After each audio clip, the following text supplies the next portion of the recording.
Are Chelsea preparing for a transfer ban? Have they been building this team of tomorrow? Young players, a lot of young players actually arrive next summer because they feel they are going to get banned from making transfers. That's right, Chelsea transfer ban 2.0. Is it coming?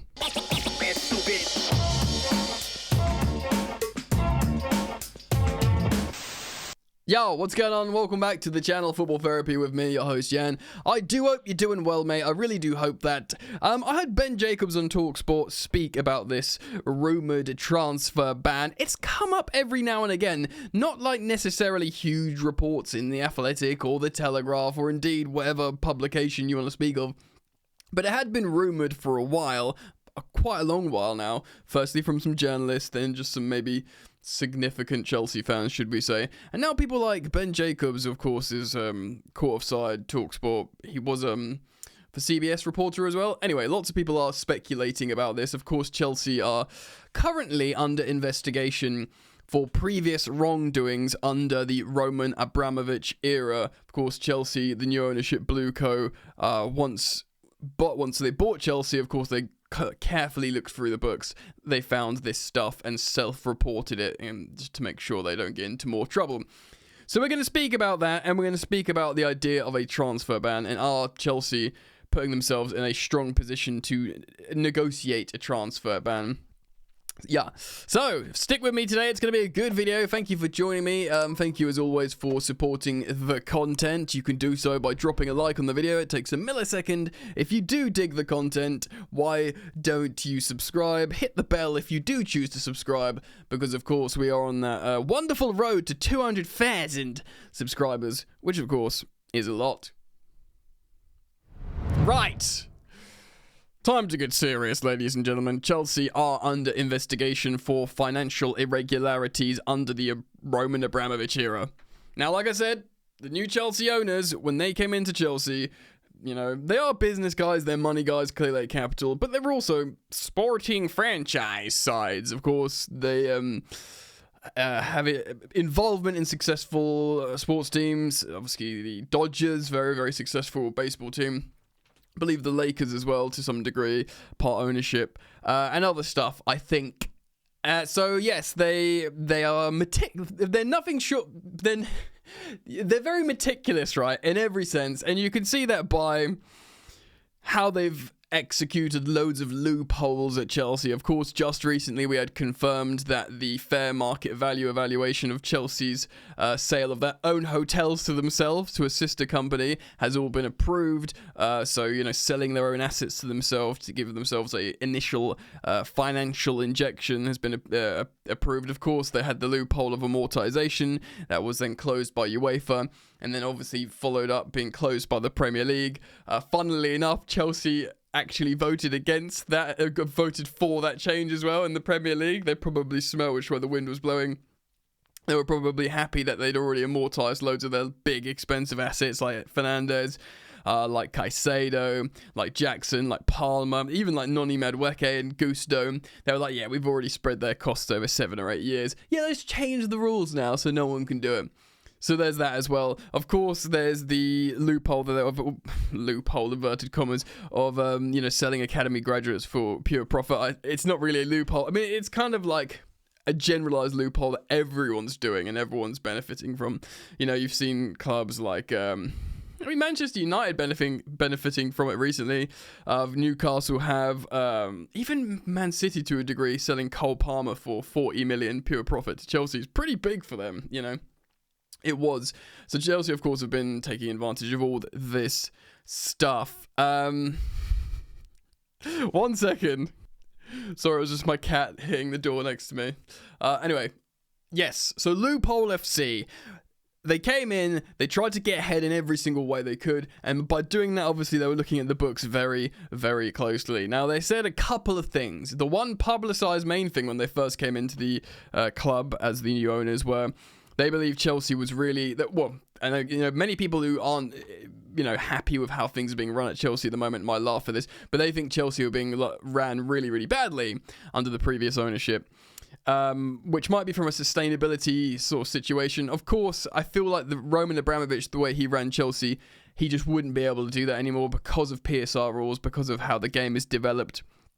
And indeed, like the sort of high wages, mercenary, high price stuff doesn't work as well as it did, certainly in the noughties and the 2010s, that really served Abramovich well. I always use the example of Manchester United, of, the mercenary Galactico project not being as good as it used to be. Like, even like a Man City, they do buy the odd star, but it's just so to do with functionality rather than drag and drop superstars on high wages. So yeah, they believed, the new Chelsea owners, that the club was really poorly run, financially as well. Of course, the big headlines many of you have seen lately is we've lowered the average wage bill from £200,000 a week down to £60,000 a week. Now, that's crazy. That's probably because I think that's been significantly lowered by the likes of, your Omari Kellymans, your Cesare Casadets, I can't imagine Kendry Páez and Esteval Williams agreed initial contracts are going to be massive. There's a lot of examples. I think Noni Madueke is probably on about 60k a week. Many of the basics now, for the high profile players, they have a basic between 90 and like 120k a week or something like that. I think Cole Palmer has just been given a massive pay rise to 120k a week basic, and then he could probably make more money on top of that. Of course, as well, there's the Champions League clause. Like, if you're not in Champions League, there's a 25% pay cut. I think that's common with a lot of big clubs now that are trying to run themselves in an intelligent way. So yes, there is that. If you guys know my channel, you've been watching me for a while, into... obviously, I'm not happy with the way things have gone with Chelsea the last couple of years. I'm very, very clear about that. I need to nail my colours to the mast with that, because it's important that I do, because I'm a 35-year-old Chelsea fan. I've enjoyed my best adult years of Chelsea winning. Do you know what I mean? Even though people forget Chelsea were actually pretty good in the 90s as well. A lot of people maybe a bit too young to remember, and we weren't founded in 2003. There's pictures of Vialli out there with European and domestic trophies from the 90s. Anyway, I digress. I'm not happy with the way things have gone generally in the last couple of years, but there's a lot of stuff I have been calling for that has come to pass. I've always wanted an incentivized wage structure. As soon as, after the Lukaku season started happening, that was the nail in the coffin for me. I was just done with offering big wages to big names, just hoping it would work in the Chelsea team. So, of course, we now have the incentivized wage structure, and also with Jackson and with Cole Palmer that have just signed extensions with more money. It's not just, we're going to put you on an 8-year deal on 50k a week, and that's all you'll ever learn. It's a demonstration to the players. No, if you do the business, if you've got the productivity, if you stay fit, this, that, and the other, you'll get more money. If we succeed, you'll succeed financially, which, we're not just going to lock you down to like minimum wage, and just not give you any money, and we'll be winning, hopefully, Premier Leagues and Champions Leagues. No, if we get there, we all get there, sort of thing. So that is something I've been calling for, and something that I have been calling for a long, long time, of course, is a sporting infrastructure. I feel like losing Michael Emenalo was actually a bad thing. I know he often was a target, and so was Marina Granovskaya, but they both were really good at their jobs at times for different reasons, and Emenalo was always a key factor between, Premier League winning Chelsea managers and the ownership, So I always wanted that. I got that. I wanted a technical director or a sporting director. We've got co-sporting directors. Of course, their work is it's been some hits, some misses. They'll be judged, I guess, when the team is built fully. Do you know what I mean? And one thing I do like is the fact how we've got a built for purpose board. Of course, Abramovich's board was kind of like him and his goons a little bit. I've said it before, like Bruce Buck, Tenenbaum and stuff like that, like his lawyer, just his mates essentially. And I just don't think it was necessarily fit for purpose. Of course, we've got 2 Chelsea fans now on there, which is good. And I feel like it's a little bit better. It's all theory, okay? Now, none of this actually matters if Chelsea are going to be bad. But I wanted to sort of reference all of this because it's sort of future planning, it's infrastructure, it's developing in such a way where it should protect Chelsea for the changing tides and stuff. Which brings me to the transfer ban. Right. It's important to say this is a rumor. You know, it's been the fact how Ben Jacobs was talking about it live on TalkSport. I wanted to speak about it again. Okay, so like I said, when they came in, they looked at the books, they looked at how Chelsea was run, they wanted to rip it up. Obviously, there was the changing of the guard purely because they needed to cleanse themselves of everything Abramovich for geopolitical reasons. And, you know, the optics. I think actually that's not the reason, but I think it's partially the reason why we signed, you know, Mikhailo Mudryk and put him out of Stamford Bridge with a Ukrainian flag on his back and stuff like that. Do you know what I mean? I think there was an element of we just need to get all of Russia and Abramovich out of Chelsea, which they did. You know, they seemingly did, but they did look. They cleaned the deck in that sense. But they, like I said, they looked to the books. They said, right, the club's run really badly financially. The club is really, really underutilized in terms of data. And you might have your own thoughts and theories and perceptions and opinions about data-led clubs, but the best clubs in Europe all heavily use data. In fact, the best sporting teams in the world do. Chelsea didn't. Chelsea was so it was just vibes, money and vibes, which worked for a long time. But like I said, I would say I think the landscape was changing. So yes, again, I endorsed it.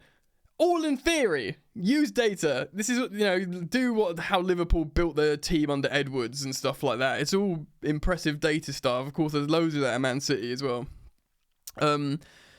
But they looked through the books, they looked through the accounts, and of course they found these financial irregularities. Essentially payments that couldn't be accounted for in certain transfers of certain players to certain agents.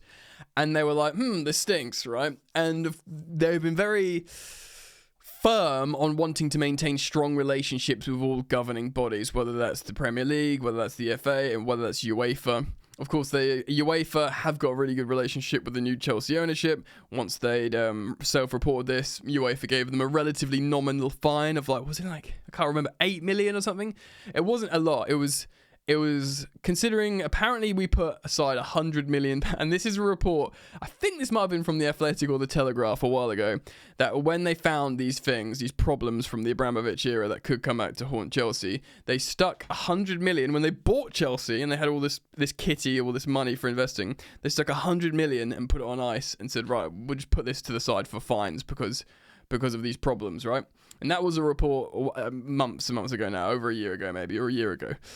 And of course, because they've got a good relationship with UEFA, and they were like, you know, this nominally small fine, they were like, thank you very much, here you go, see you later. And then UEFA was like, case closed, you're not getting investigated. So it's the Premier League that are investigating Chelsea. Again, Chelsea self-reported, they were like, yes, this wasn't us, have a look at this, you know, please don't be angry. And what's his name? Masters, the big boy of the Premier League. He's referenced a few times that this has been self-reported by Chelsea. But the investigation continues, and apparently this season we will find out the punishment, if there is one, for Chelsea. And there's this recurring thing about a transfer ban. Now, in terms of Chelsea maybe preparing for a transfer ban, it kind of would make sense, because we've literally built an army of youngsters. And not have we only built an army of youngsters, we've built an army of youngsters where 2 superstars arrive next season. Or in the summer. Even Penders as well, the goalkeeper, arrives in the summer. But we've got so many ruddy goalkeepers. If we got a transfer ban tomorrow for that kid to come through and be relied on, you know, Sanchez and Jorgensen would have to do a lot wrong. And to be honest, we've got the players coming in, and Paez and Esteval Willian. And by the way, Esteval, if playing 17 years old, playing for Palmeiras, is like breaking all the record. Well, I looked at some metrics on X, as people can see it on Twitter, him comparatively, his polar chart to all top wingers in the Brazilian top flight, he's just blowing them all to pieces. When playing for Palmeiras, he's like literally the best for everything, and he's 17 years old. Like goals, assists, creative metrics, dribbles, and all this kind of stuff. He's the king of the castle, basically. An amazing player, and he will look like an amazing piece of business. And he arrives, of course, this summer, the next upcoming summer. So reinforcements are already signed and owned. Caleb Wiley as well, of course, on loan. what's his name? The Boca Juniors. Anselmino, the defender for Boca Juniors. He's been loaned back to them. He's regarded as an incredibly appropriate defender for the Premier League. So already, actually, if we got a transfer ban tomorrow, you've got players coming back. You've got an extra left back. We might need an extra left back in Caleb Wiley, though does seem a little bit closer to Chilwell than he does Cucurella, which does make me raise eyebrows for Maresca. You got a very good centre back in Anselmino that many people think he could be a Chelsea starting centre back. You know, there's that thoughts about him. Of course, you've got an amazing central creative player in Paez who could be the true deputy to Cole Palmer, maybe. You've got Esteban Willian, who could, despite being 5 years younger than Noni Madueke, he could be a starter over Noni, which, feels crazy. And then you got strikers. We still will only have Gu and Jackson, but who knows what Gu might be better by then. Maybe at this point we've trained Felix or Nkunku a little bit more as a false nine, even though, like I said before in previous videos, Maresca doesn't play with false nines. He plays with true nines very much, and true wingers as well, like 1v1 wingers. The pool of players for Chelsea is massive, and maybe if they catch a whiff of a transfer ban coming by the end of the season, they activate this January Osimhen release clause, break clause from his Galatasaray contract, and they bring in Victor Osimhen to sign for Chelsea, and then you got Osimhen and Jackson. You got thousands of youngsters ready in preparation for a transfer ban. In fact, you got more coming through that you own that it's not transfers that will feel like new additions. Now, if you remember, we had a transfer ban. In fact, it was one of the best times to support Chelsea, the vibes, because even though we had a transfer ban, we still brought in 2 new players. Of course, Pulisic was already agreed to join. I think we knew we had a transfer ban coming then as well, because we loaned him back to Dortmund for 6 months. That was interesting, wasn't it? So he was brought in. And then, of course, Kovacic, he was the option to buy was there from his loan obligation, so therefore that had already been contracted in. So it was 2 actual new official signings despite being in a transfer ban. It would be kind of that feeling, isn't it? Anselmino, Paez, and Esteban Willian all turning up in a transfer ban. But it was great vibes. I think it was great vibes because it was, of course, Cobham graduates and Frank Lampard. I mean, that's when I went to the bridge most. That's the first Lampard season. It was just such great fun. Tammy, Tamori, Ruben, Hudson-Odoi, Reece James, Mason Mount. It was just, and then obviously you had Chile and Thiago Silva and sort of Kante was there, but he wasn't there sort of thing. And even Willian was good that season as well. And yeah, lockdown Pulisic was amazing. Pulisic, the best football in his career has been played at Chelsea. I know he's had a good time at Milan, but there's a couple of months at Chelsea where he was just insane. Anyway, so the vibes carried us through. It was, us against the world of the transfer ban, but then we had just great time with Frank and the kids, the Cobham boys, and it was just such a good feeling. And we got top 4 in a cup final and stuff, so it ended up being really good. Whereas this time around, it feels a lot more shaky. We got insane talent, much better talent than we did back then. No disrespect to all those kids. I mean, they were a good team, but the potential in this Chelsea roster, if you include Paez, Esteval, of course, players that are playing well for us now, Fofana and Colwell, the ceiling's so high. Really, it's just goalkeeper and centre forward, and Jackson's changing that narrative every single game. In a way, how long would a transfer ban be? Remember, it was 2 windows initially. It was the summer and the January, and they ended up under Lampard halving it. So we actually could make transfers in January, and that January we were heavily linked with Dries Mertens and Edison Cavani as a centre forward. I think Lampard wanted an experienced centre forward. We ended up signing no one and just going through the season. It was fine in the end, and of course, there was a bunch of transfers afterwards or whatever. Look, would I mind if we got transfer banned? Probably not. I feel like Chelsea are the best equipped team in the Premier League to navigate a transfer ban. And you have to ask the question, do they know it's coming? And is that why we've cultivated such a ridiculously big team of young players, of up-and-coming players, of developing players, and also players that are yet to arrive. And it makes you think as well. They're prepared for it. They would be prepared for a 3-year transfer ban, the team they're friggin' building.